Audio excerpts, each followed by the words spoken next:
I'm Derik64, obviously, and this is my top 10 mood music tracks in gaming. Now, these soundtracks that I've picked really aren't the mood on their own.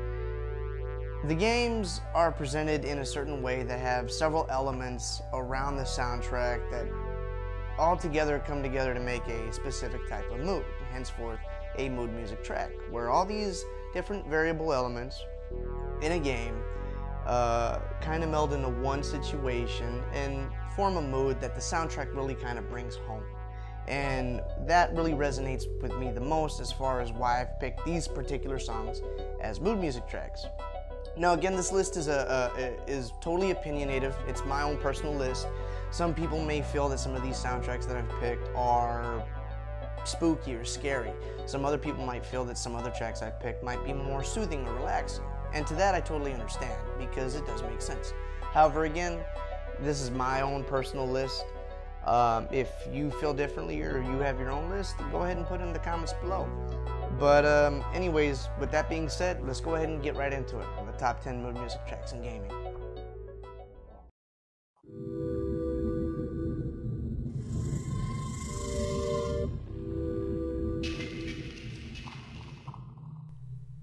The Blood Moon track from Terraria. Whenever this track starts playing, you know you're in for it. Now I know this track doesn't play exclusively for when a blood moon rises. It also plays when you're in the immediate area of a fallen meteor or while you're in hell. But for me, this track really sets a specific mood that the game goes for only when a blood moon starts. The reason being is that when you're going to hell, with or without the soundtrack, you know that you're going to have some serious trouble with the enemies and the environment alike. And not to mention, when the soundtrack plays, nothing's really catching you by surprise. The same thing goes for the meteor. It's not such a big deal after you've seen it for the first time. However, a blood moon has a 9% chance or something along those lines to show up, and basically making it a very random event. Accompanying the blood moon is an overwhelming amount of enemies that show up and basically do a full-scale assault on your home and can kill any NPCs that have made their home there. This track, along with a blood moon, does well to set that bump goes the night kind of tone that caters to the mood, really making it stand out amongst many other soundtracks in the game.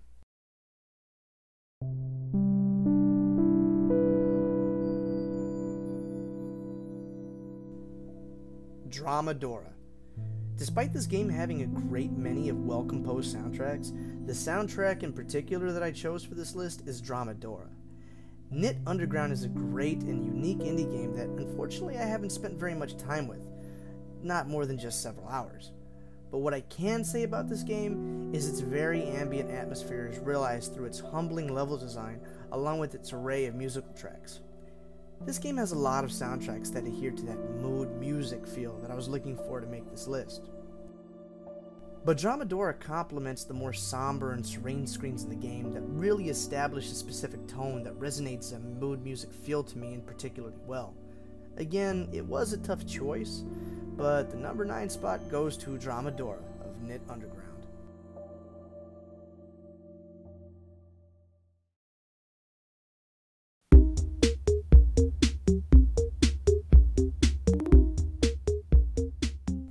I, like so many others, played the original Animal Crossing on the GameCube top to bottom. And every hour there's a specific soundtrack that goes with that time of day. I remember when I played at 5 in the afternoon, that meant I just got home from school. If I played at 6, it usually meant that I didn't have any homework. If I played at 7, it meant I still had some time left to play.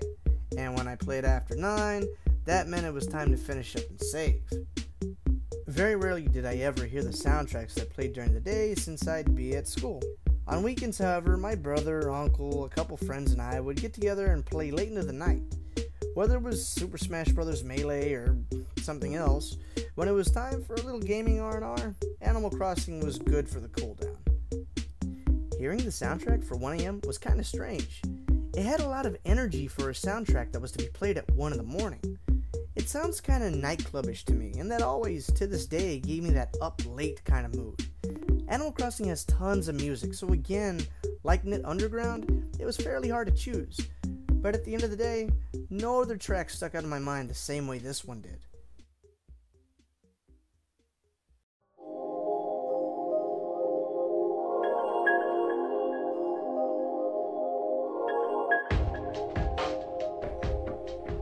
Heaven's Knight. The Silent Hill series is all about getting into your head, and it's very good at doing that. Except for a couple of them. Those are just bad. The first in the series that I ever played is Silent Hill 2. This game does a very good job at putting you in an unsettling environment with various tones of horror and the like.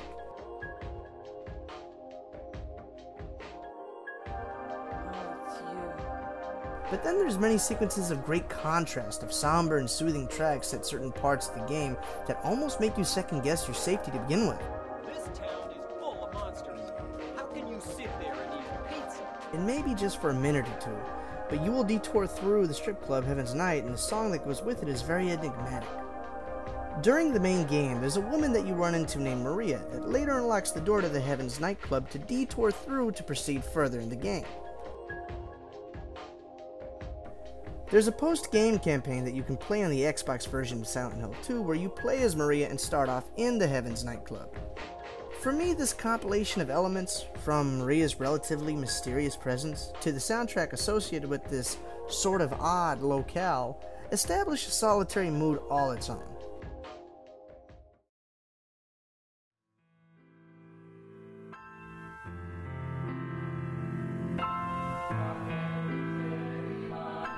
DAISUKE.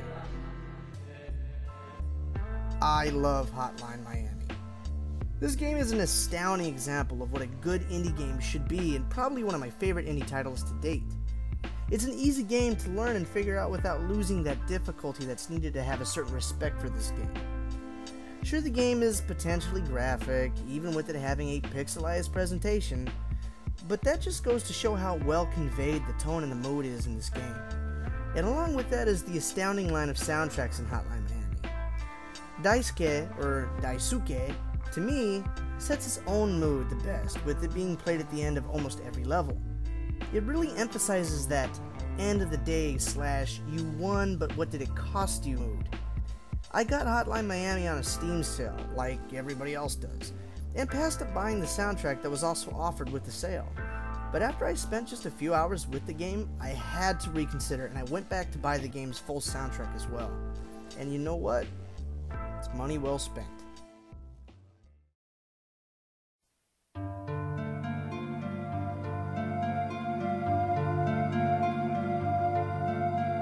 Safe Room. In almost every iteration of the Resident Evil series, there are safe rooms. For this list, and for the sake of me not having any misinformation, I'm going to mostly mention the Resident Evil remake for the Nintendo GameCube, which is the first time I actually got to sit down and play a game from the Resident Evil series. There is very little music that plays throughout the game, which I think does well for adding to the foreboding atmosphere, the same way that Silent Hill's off-putting music tracks does for its game respectively. And with that, as you run through the empty, quiet halls of the mansion, the tense feeling only gets more overwhelming as you go on. But once you hear that euphoric music begin to play, you know you're safe. And that's why it has such an impact, because it's so relieving to hear when you're in danger while traversing the mansion, that the moment you're in the safe room, the mood changes entirely to something all its own, and that's why it's made its spot on this list.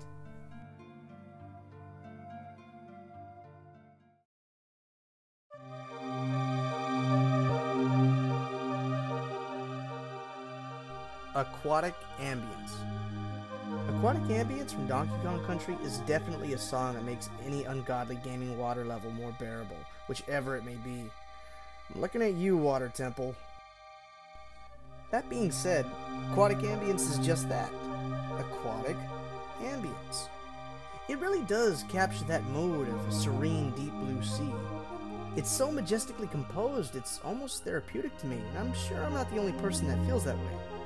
So, yeah, not really much else to say about this one.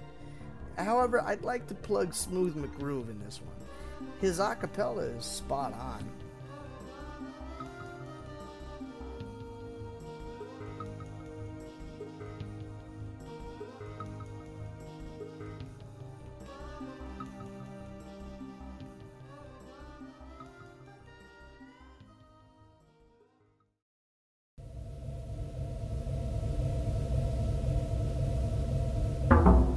Great Bay Temple. The Great Bay Temple soundtrack is quite the opposite of Aquatic Ambience, the inverted version in my opinion. It definitely harbors that eerie uneasiness that foretells the dangers that's associated within this temple. Its instrumental choices and executions are kind of sporadic, which develops a mood that's much in the Great Bay Temple's favor. The Great Bay Temple is definitely confusing with its pump and hype systems that you need to familiarize yourself with, and in conjunction with this soundtrack, it makes for a very recognizable mood that caters to the Great Bay Temple's favor. The soundtrack itself is also sampled for the overworld Twilight realm in Twilight Princess, which definitely fits right in with that atmosphere as well. But still, all the while, the same mood is prominent between the two games all the same.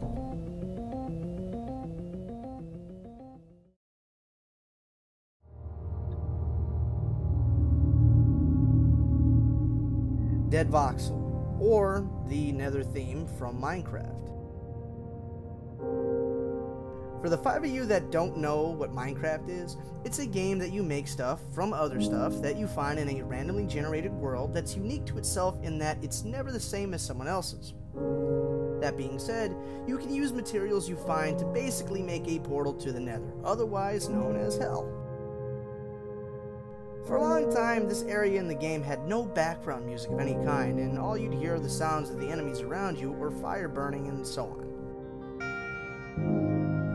For me, hearing this track for the first time was very significant. You see, I'd always played Minecraft on my computer, but then it broke. So in the meantime, I got it on my PS3. It was at that time that I got it for the PS3 that the update that included the Dead Voxel soundtrack was already in place, but I hadn't known.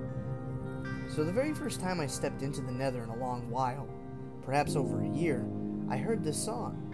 It's like a combination of Silent Hill and Donkey Kong Country to me, and it gave the Nether so much more character than before.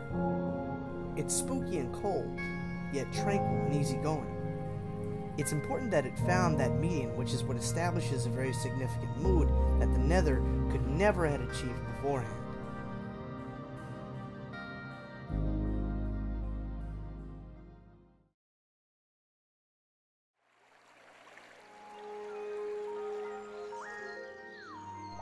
Everything. Just everything. Proteus itself is music's visual incarnate. That might be quite the testament, but this game is one of the most engrossing and musically enthralling experiences I've ever had in any game.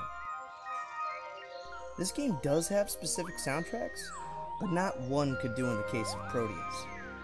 Not only does it have very moving musical pieces that reinforce the mood that the game all too easily achieves, but what complements that further is the wildlife as well as some of the plant life found throughout that have specific musical cues to them that never seems to sound out of place when you come across them.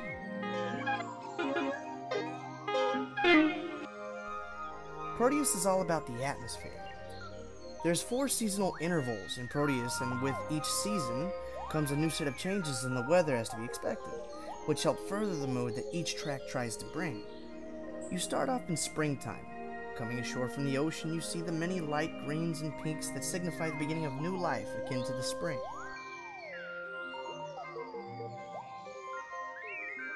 As you glide along the surface of the landscape, you come across chickens that will run from you, that being music in itself.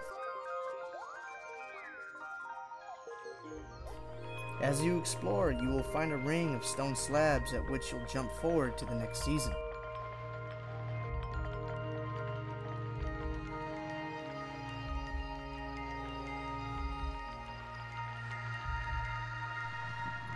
Summer begins, and with it comes many darker greens and yellows, showing how the plant life has matured over the months gone by.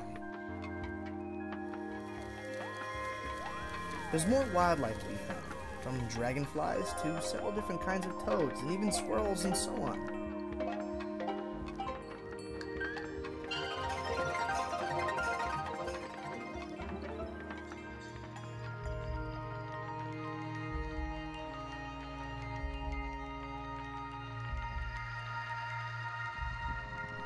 Once again, another season passes and you find yourself in autumn. The music changes to a slower and more melancholy tone, which affiliates with the change in color on the plant life, showing nature in its twilight hours for the year, coming ever so closer to its end. With cloudy skies and rainy weather abundant, The mood is made apparent all the more so because of the music.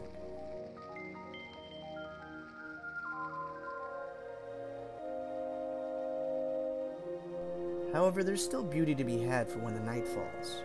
It's as if the starry sky has come to the surface and many fireflies light up the ground around you.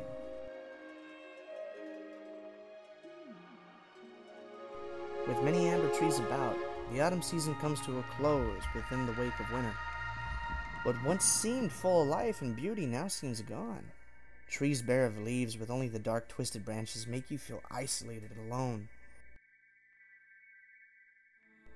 As you explore, snow will begin to fall, but never does the music let you think that there's an upbeat tone that will begin, again paying homage to the mood it tries to achieve.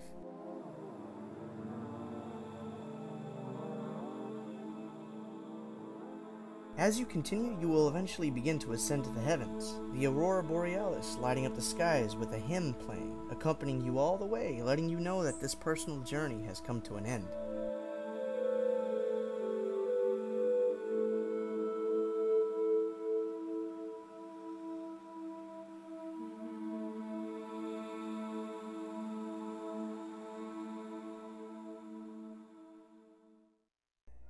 Everything this game does musically is all about the mood that it puts you in to enhance your experience. The visuals are complemented so well by the audio that there's no way I couldn't put this at the #1 spot. This game is so simple in its visuals, as you can tell, but this game is a prime example of how graphics aren't everything, and how the execution of what you have at your disposal is what makes a game and an experience. This game is one of the best indie games I've ever played, and I recommend it to anyone who could spare an hour or so to play it.